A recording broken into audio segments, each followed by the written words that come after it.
In this video, I will show you why we decided to use Jenkins as our main CI/CD tool, what's the difference between other CI tools and why especially Jenkins.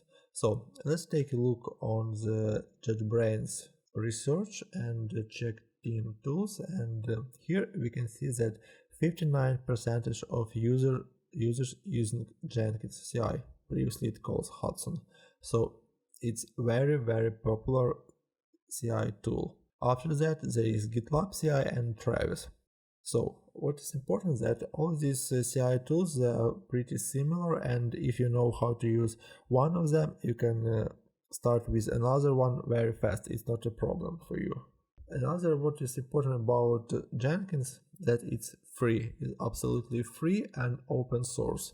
So that means that a lot of contributors who makes changes and deliver a lot of updates to this system often, very often.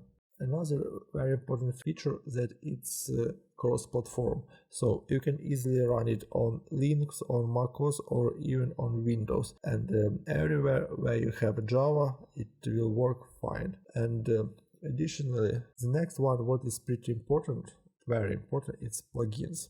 For Jenkins, from the box, Jenkins isn't so very powerful, or it's not a super good CI tool, but its power in its plugins. So right now it has more than 1500 of community plugins. So here you can find everything what you need.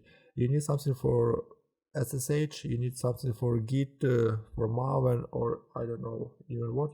Everything you can find, and you can use it. There are a huge number of plugins, and that's why do we use it. It's free, a lot of plugins, and the most popular CI tool. And when you learn this one, you can use any other.